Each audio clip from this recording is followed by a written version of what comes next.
दाखव ना. काय नाहीये. काही नाहीये का? ओके.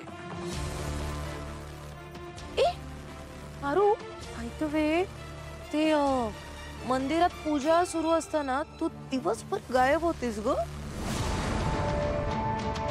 कुठे गेलेलीस? हे गळ्यातलं तेव्हाच बनवून घेतलंस का नवीन? अगं दिशा, असं काय करतेस? तुला आठवतंय का त्या दिवशी आदित्य सुद्धा गायब होता. पूर्ण पूजा होईपर्यंत तो आलाच नव्हता. मला काय वाटतं माहितीये का, या दोघांचा प्लॅन होता बहुतेक पळून जाऊन लग्न करायचं. तो फ्लॉप झाला है ना पारू? काय फ्लॉप झाला प्लॅन? फ्लॉप कुठे? मला वाटतं हेच मंगळसूत्र. दिशा मॅडम, काय चाललंय तुमचं? तुम्ही आत्ताच म्हणलात ना मला की मी नोकर आहे म्हणून. मग ही नोकर काय करते, कुठं जाते याचा विचार तुम्ही नका करू. पण त्याआधी तुम्हीच मला एक गोष्ट सांगा. आपण लक्ष्मी काकूंकडे गेलो होतो तेव्हा तुम्ही नेमकं कुणाच्या बाजूने होता? पद्मावती काकूंना फितवण्यामागं तुमचा तर हात नव्हता ना? नाही म्हणजे आता समजा चांगलं झालं आहे त्यांच्यात.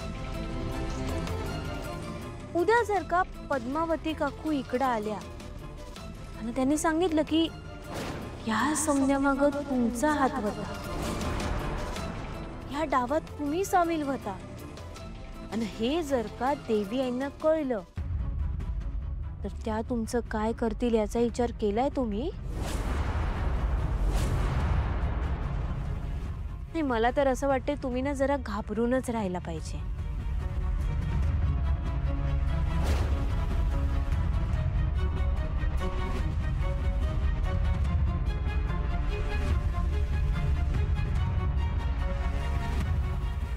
ही फालतू मोलकरीण माझाच डाव माझ्यावर उलटवायला निघाली आहे. मला भीती घालतेस तू पारू? ठीक आहे, बघून घेईन मी तुला बरोबर.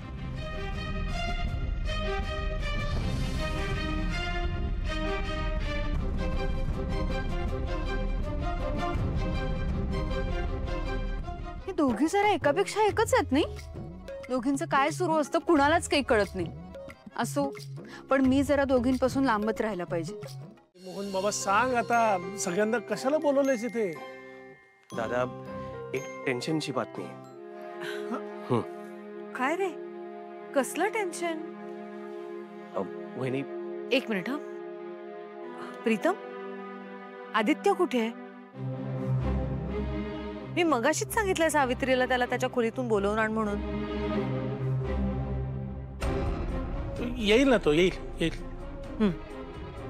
हा, तू बोल. तर महत्वाची बातमी अशी आहे की एक इंटरनॅशनल कॉम्पिटिशन होत आहे, जिथे आपल्या कंपनीला एका मोठ्या इंटरनॅशनल कंपनी सोबत कोलॅबरेट करायचं आहे. अरे वा,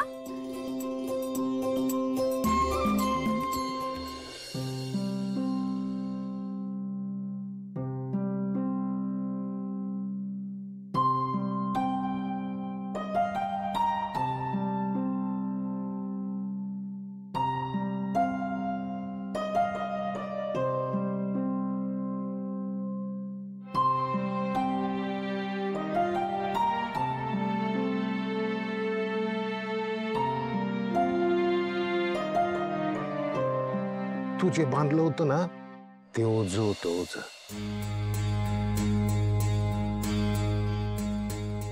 तुझ्या गळ्यात नाही, माझ्या डोक्यावरचं ओझ होतं, ओझ.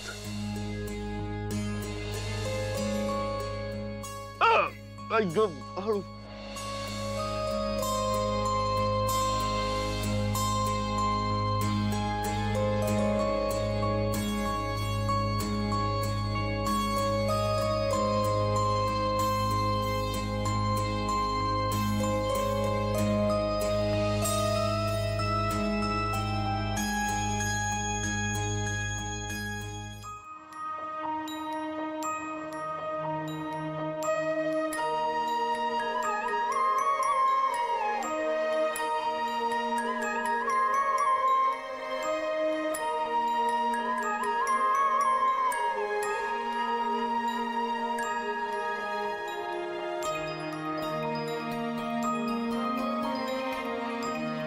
नको लपू.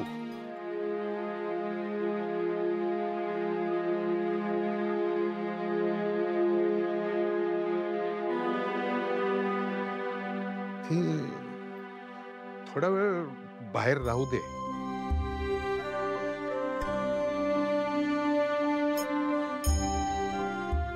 बा बा काय झालं तुला?